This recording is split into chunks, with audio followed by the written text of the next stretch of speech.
नमस्कार। आज की इस वीडियो में हम भारतीय आर्य भाषाओं की सीरीज़ को आगे बढ़ाएंगे और अब बात करेंगे आधुनिक भारतीय आर्य भाषाओं की। इससे पहले के वीडियोज़ में हमने प्राचीन भारतीय आर्य भाषाएं और मध्यकालीन भारतीय आर्य भाषाओं के बारे में जाना तथा इस वीडियो में हम आधुनिक भारतीय आर्य भाषाओं की जानकारी प्राप्त करेंगे। तो आज की वीडियो खास होने वाली है। इस वीडियो में वो सारी जो बातें आपको बताई जाएंगी उनमें से हर बात एग्ज़ाम से रिलेटेड बहुत महत्वपूर्ण है, बार बार पूछी जा चुकी है। ठीक है, तो इस वीडियो को एक बार शुरू करने से पहले यदि आप इस चैनल पर नए हैं तो प्लीज़ इसे सब्सक्राइब करें, वीडियो को शेयर कर दीजिए और वीडियो को पूरा देखिए तथा पसंद आने पर लाइक ज़रूर करें। तो आइए शुरुआत करते हैं भारतीय आर्य भाषाओं की। जैसा कि आप जानते हैं, मध्यकालीन भारतीय आर्य भाषा का जो अंत हुआ है वो अपभ्रंश भाषा पे हुआ है ना। पहले पाली आई, फिर प्राकृत आई और फिर जो तृतीय भाषा मध्यकालीन समय में आई वो रही अपभ्रंश। तो अपभ्रंश भाषा से ही और कुछ लोग अवहट भाषा से भी आधुनिक भारतीय आर्य भाषाओं का जन्म मानते हैं। लेकिन क्वेश्चन में अगर पूछा जाता है आपसे, एग्जाम कॉम्पिटिटिव एग्जाम में पूछा जाता है कि भारतीय आर्य भाषाओं का जन्म किस भाषा से हुआ, तो वो उसका आंसर होगा अपभ्रंश भाषा। तो अपभ्रंश भाषा से आधुनिक भारतीय आर्य भाषाओं का जन्म हुआ और इन आधुनिक आर्य भाषाओं को बहुत सारे विद्वानों ने अलग अलग उनका वर्गीकरण किया है, उनको अलग अलग कैटेगरीज में डिवाइड किया है, बांटा है उनको।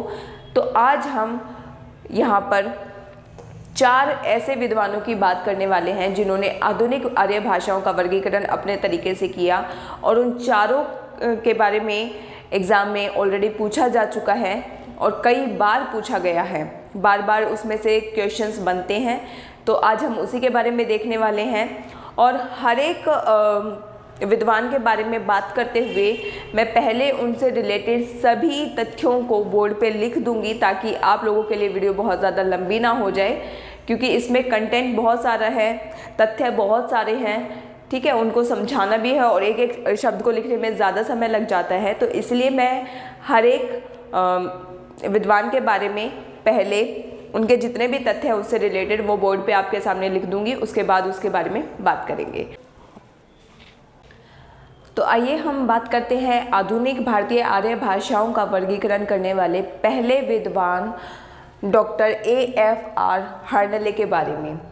तो ये पहले विद्वान थे जिन्होंने आधुनिक भारतीय आर्य भाषाओं का वर्गीकरण किया और ये वर्गीकरण सबसे पहले 1880 में हार्नले द्वारा किया गया। इसमें इन्होंने 4 वर्गों में इन भाषाओं को विभाजित किया।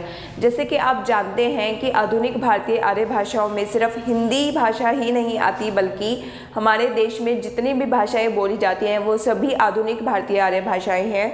और इसमें आप जानते हैं जैसा कि 22 भाषाओं को मान्यता प्राप्त है, तो उस समय भी सिर्फ हिंदी भाषा नहीं थी। जब इनकी शुरुआत हुई 1000 ईस्वी के बाद से जब इनकी शुरुआत हुई तो सिर्फ हिंदी भाषा ही नहीं बल्कि और भी छोटे छोटे लेवल पर अनेक भाषाएं भारत देश में बोली जाती रहीं।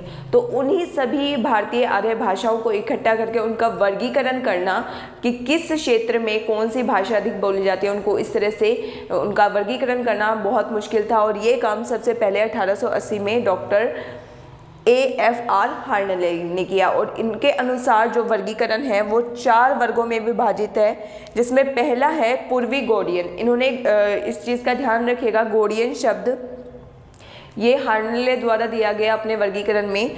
तो पूर्वी गोडियन यानी पूर्व की तरफ जो भाषाएं बोली जाती थी वो थी पूर्वी हिंदी, बंगला, असमी और उड़िया। इन चारों भाषाओं को इन्होंने रखा पूर्वी गोडियन में। पश्चिमी गोडियन में पश्चिमी हिंदी, राजस्थानी, गुजराती, सिंधी और पंजाबी। अब जैसा कि अगर आप मैप के बारे में जानते हैं, मैप इंडिया का मैप यहाँ पर लगा दिया जाए तो पूर्व में आपने ध्यान दिया होगा कि पूर्व में इस तरह की भाषाएं ही बोली जाती है। पश्चिम जो मैप का हमारा पश्चिमी होता है, गुजरात, राजस्थान की तरफ का हिस्सा, वहाँ पर ये सारी भाषाएं प्रचलित हैं। और उसी तरह से उत्तरी गोडियन यानी जो पहाड़ी एरिया ऊपर की तरफ जो मैप में हो जाता है पहाड़ी एरिया, वहाँ पर गढ़वाली, नेपाली और पहाड़ी बोली जाती है।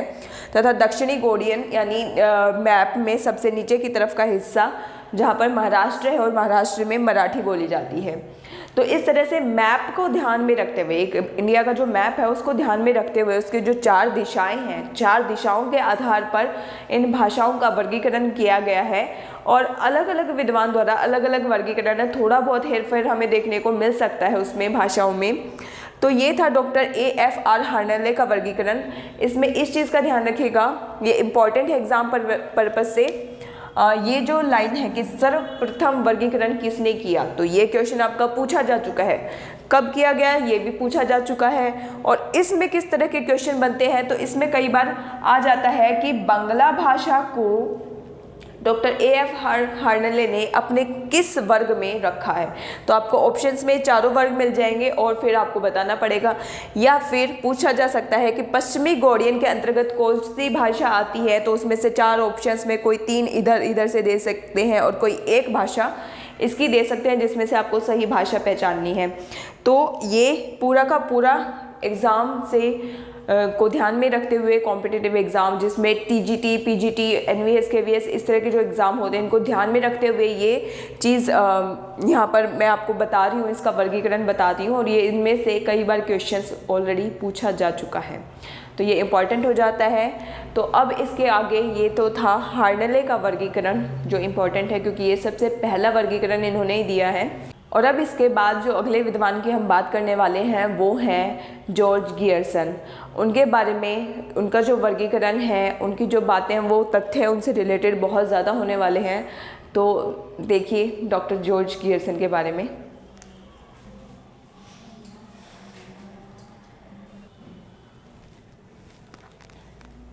तो आइए अब बात करते हैं जॉर्ज गियर्सन की, जिनके बारे में सभी तथ्य मैंने यहाँ पर लिख दिए हैं। जॉर्ज गियर्सन इन्होंने भी आधुनिक भारतीय आर्य भाषाओं का जो वर्गीकरण किया है वो इस तरह से किया है, यानी इन्होंने दिशाओं के आधार पर इसका वर्गीकरण न करके इसको उपशाखा नाम दिया है, जिसमें बाहरी उपशाखा, मध्य उपशाखा और भीतरी उपशाखा। यानी मैप में अगर हम देखें तो सिर्फ जो बाहर के जो राज्य बचते हैं उनमें बोली जाने वाली भाषाओं का वर्गीकरण अलग किया है। मैप के बीच में जो राज्य आते हैं उनका मध्य उपशाखा के नाम से किया है और भीतरीय उपशाखा के नाम से उनका वर्गीकरण किया है। तो अब हम एक बार देख लेते हैं कि किस तरह से इन्होंने वर्गीकरण किया है। सबसे पहली बात, डॉक्टर जॉर्ज गियर्सन, इनकी पुस्तक का नाम है लिंग्विस्टिक सर्वे ऑफ इंडिया और इसी पुस्तक में इन्होंने ये वर्गीकरण किया हुआ है। ठीक है, तो अपना जो पहला वर्गीकरण जॉर्ज गियर्सन ने किया है वो किया है लिंग्विस्टिक सर्वे ऑफ इंडिया। इस पुस्तक में ये क्वेश्चन पूछा जा चुका है। आगे जो है बाहरी उपशाखा, बाहरी उपशाखा के अंतर्गत भी इन्होंने 3 ग्रुप बनाए हुए हैं। पहला है उत्तर पश्चिमी समुदाय जिसमें लहंदा और सिंधी जैसी भाषाएं आती हैं। फिर दक्षिणी समुदाय में मराठी भाषा आती है और पूर्वी समुदाय में उड़िया, बिहारी, बंगला और असमिया भाषा आती है। तो अब देखिए ये जो बिहारी भाषा है इस से रिलेटेड एक तथ्य मुझे याद आ रहा है जो मैं आपको बताती हूँ कि डॉक्टर जॉर्ज गियर्सन ने ही पहली बार उत्तर प्रदेश और बिहार राज्य के आसपास जो भाषा बोली जाती थी उस भाषा को इन्होंने सबसे पहले पूर्वी हिंदी नाम ना देकर उसे बिहारी नाम दिया इन्होंने। ठीक है, तो उसको क्योंकि बाकी विद्वानों के अनुसार वो हिंदी का ही एक रूप रही है, लेकिन इन्होंने उस भाषा को बिहारी नाम दिया। आगे देखिए मध्य उपभाषा के अंतर्गत मध्यवर्ती समुदाय इन्होंने बनाया है जिसमें पूर्वी हिंदी को स्थान दिया है। और भीतरी उपशाखा में 2 भाग बनाए हैं। केंद्रीय समुदाय के अंतर्गत आती है पश्चिमी हिंदी, पंजाबी, गुजराती, भिरनी, खानदेशी और राजस्थानी। पहाड़ी समुदाय के अंतर्गत आती है पूर्वी पहाड़ी को नेपाली भी कहा गया है, मध्य या केंद्रीय पहाड़ी और पश्चिमी पहाड़ी। तो ये तो था इनका आधुनिक भारतीय उपभाषाओं का वर्गीकरण।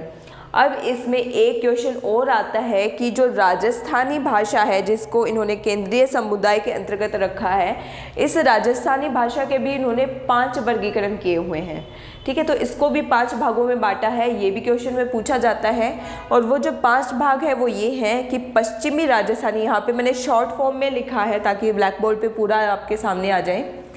पश्चिमी राजस्थानी के अंतर्गत जो बोलियां आती है राजस्थान की वो है मारवाड़ी, और मारवाड़ी की जितनी भी उपबोलियां हैं वो सभी।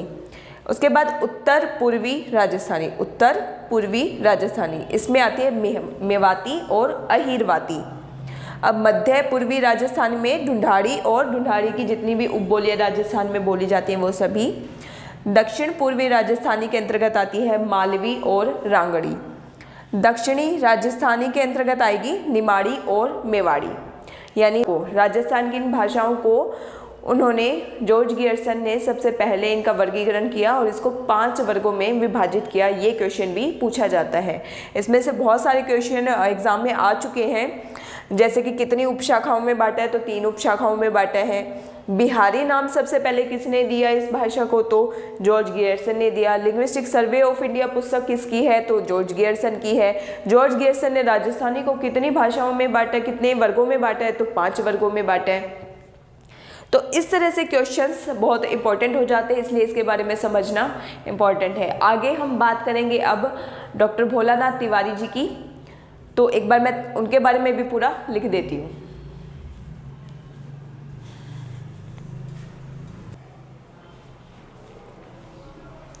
तो आइए बात कर लेते हैं डॉक्टर भोलानाथ तिवारी जी के बारे में। इनके बारे में जो एक इम्पॉर्टेंट क्वेश्चन बनता है वो बनता है कि सबसे पहला वर्गीकरण क्षेत्रीय और संबंध अपभ्रंशों के आधार पर किसने किया, तो ये किया डॉक्टर भोलानाथ तिवारी ने। इन्होंने जो आधार बनाया है वो अपभ्रंश भाषा को आधार बनाया है और उसके आधार पर उसके अंतर्गत जो आधुनिक हिंदी भाषाएं आती है, आधुनिक भारतीय आर्य भाषाएं आती हैं, उनको उसके अंतर्गत रखा है। तो देखिए ये सारे नाम आपने अपभ्रंश भाषा के अंतर्गत देखे थे। सौरसैनी अपभ्रंश, मागधी अपभ्रंश, अर्धमागधी अपभ्रंश, महाराष्ट्रीय अपभ्रंश, ब्राह्मण पेशाची अपभ्रंश, तो ये हमने पिछले वीडियो में पढ़ा था। तो भोलानाथ तिवारी जी ने इन्हीं अपभ्रंशों को आधार बनाया और इसके अंतर्गत जो आधुनिक भारतीय आर्य भाषाएं आती हैं उनका वर्गीकरण किया। तो देखिए सौरसैनी अपभ्रंश का आधार उन्होंने इसे मध्यवर्ती भी बोला है और इसके अंतर्गत इन्होंने रखा है पश्चिमी हिंदी को, राजस्थानी को, पहाड़ी को और गुजराती को।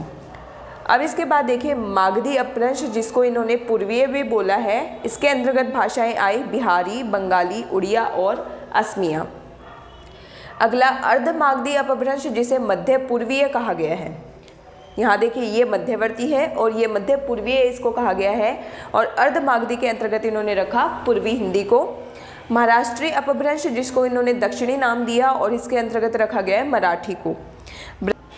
ब्राह्मण पेशाची जिसको पश्चिमोत्तरी नाम दिया गया, इसके अंतर्गत रखा गया है सिंधी, लहंदा और पंजाबी को।